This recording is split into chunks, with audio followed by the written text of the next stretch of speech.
হেংদাং আহোম তথা অসমীয়াৰ স্বাভিমানৰ প্ৰতীক এই দেউলগা হেংদাং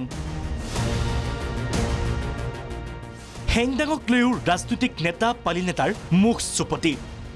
হেংদাং সম্পৰ্কে বিধায়ক ৰূপজ্যোতি কুৰ্মীৰ তুচ্ছ তাচ্ছিল্য আহোম প্ৰশাসন যন্ত্ৰৰ অন্যতম অস্ত্ৰই হৈছে হেংদাং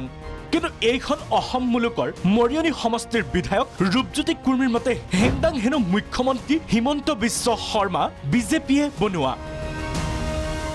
শুনক বিধায়ক ৰূপজ্যোতি কুৰ্মীয়ে কোৱা এই বক্তব্যশাৰী আহোমৰ প্ৰতীক হেংদাং সেই হেংদাংটো এতিয়া ডক্টৰ হেমন্ত বিশ্ব শৰ্মাই বনাইছে সেই হেংদাং হেমন্ত বিশ্ব বনাইছে বিজেপিয়ে বনাইছে আহোমৰ প্ৰতীক হেংদাং সেই হেংদাংটো এতিয়া ডক্টৰ হেমন্ত বিশ্ব শৰ্মাই বনাইছে সেই হেংদাং হেমন্ত বিশ্ব বনাইছে বিজেপিয়ে বনাইছে ৰূপজ্যোতি কুৰ্মীৰ এনে বক্তব্যৰ পিছত স্বাভাৱিকতে খং উঠিছে আহোম জনগোষ্ঠীয় ৰাইজৰ জাঙুৰ খাই উঠিছে আহোম জনগোষ্ঠীটোৰ তিনিটাকৈ সংগঠনৰ বিধায়ক ৰূপজ্যোতি কুৰ্মীক মূৰ্খৰ আখ্যা টাই আহোম যুৱ পৰিষদৰ সভাপতি বিজয় চন্দন ৰাজকোঁৱৰৰ এই কথাটোৰ যোগেদিয়ে তেওঁ যে ইতিহাসৰ জ্ঞান বা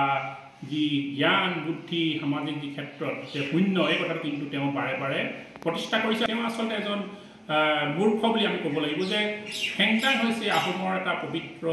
অস্ত্ৰ আৰু এয়া হাজাৰ হাজাৰ বছৰ আগৰ পৰা আহোমে ব্যৱহাৰ কৰি আহিছে কিন্তু হিমন্ত বিশ্ব শৰ্মাই ডাঙৰীয়াই হেংদাংখন নিৰ্মাণ কৰিছে বুলি কয় কিন্তু তেওঁ যথেষ্ট নিজে হাঁহি এটাৰ আচলতে পাত্ৰ হৈছে গতিকে মই এটা কথাই কৈছোঁ আমাৰ ৰূপজ্যোতি কুৰ্মী ডাঙৰ ইতিহাস অধ্যয়ন কৰক কিতাপ পঢ়ক জ্ঞান আহৰণ কৰক তাৰপিছতহে সংবাদ মাধ্যমৰ মন্তব্য দিবলৈ আমি তাই সুযোগ কৰি কেন্দ্ৰীয় সমিতিৰ পৰা আহ্বান ধন্যবাদ হেংদাং সন্দৰ্ভত বিধায়ক ৰূপজ্যোতি কুৰ্মীয়ে এক প্ৰকাৰ প্ৰলাপেই বকিছে বুলি মন্তব্য আহোম জাতীয় মহাসভাৰ সভাপতি সুন্দৰজ্যোতি লাহনৰ বিধায়ক ৰূপজ্যোতি কুৰ্মীয়ে যি পগলা পলাপ বকিছে সেই পগলা পলাপৰ ওপৰত আমি তেওঁক কওঁ তেওঁ বুৰঞ্জী জ্ঞানটো নাই তেওঁ এজন জনপ্ৰতিনিধি হোৱাৰ অধিকাৰ নাই আমি অসমৰ মাননীয় মুখ্যমন্ত্ৰী মহোদয়ক অনুৰোধ জনাম যে অসমৰ স্বাভিমানৰ প্ৰতীকৰ ওপৰত তেনেধৰণৰ কটু মন্তব্য কৰাৰ পৰা যাতে বিৰত থাকক স্বাভিমানৰ প্ৰতীকত আঘাত জন্মোৱা যিকোনো কথা আমি সহ্য নকৰিম ঠিক একেদৰে মুখ্যমন্ত্ৰীৰ ব্লুপ্ৰিণ্ট অনুসৰিয়ে বিধায়ক ৰূপজ্যোতি কুৰ্মীয়ে হেংদাং সন্দৰ্ভত কটু মন্তব্য দিছে বুলি অভিযোগ টাই আহোম ছাত্ৰ সন্থাৰো আচলতে হেংদাং কোনে বনাইছিল কি কাৰণে বনাইছিল ক'ত ইউজ কৰিছিল সেইটো অসমৰ ৰাইজে জানে সেইটো ৰূপজ্যোতি কুৰ্মীয়ে ভালকৈ জানে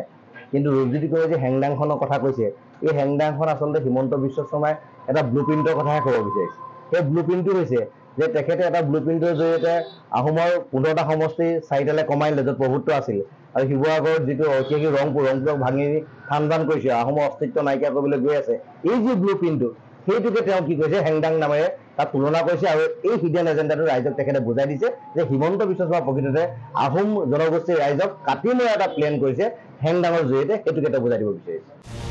ৰাজ্যৰ ৰাজনৈতিক নেতা পালি নেতাৰ এনে মুখ চুপতিয়ে এতিয়া চৰম অস্বস্তিত পেলাইছে সাধাৰণ ৰাইজক আনফালে তিনি গগৈৰ প্ৰসংগত চৰ্চা হৈ থকাৰ সময়তে পুনৰ হেংদাঙৰ নাম লৈ ৰাজনীতি কৰাটো এক প্ৰকাৰৰ অপমানেই হৈছে এতিয়া সকলোৰে প্ৰশ্ন উঠিছে কেতিয়া অৱসান ঘটিব এই ৰাজনৈতিক নেতা পালি নেতাৰ এনেধৰণৰ লৰা ধেমালি উচ্চ বাচ্যৰ কথা বতৰা ভুৱন চেতিয়া ৰিপৰ্ট প্ৰাগ নিউজ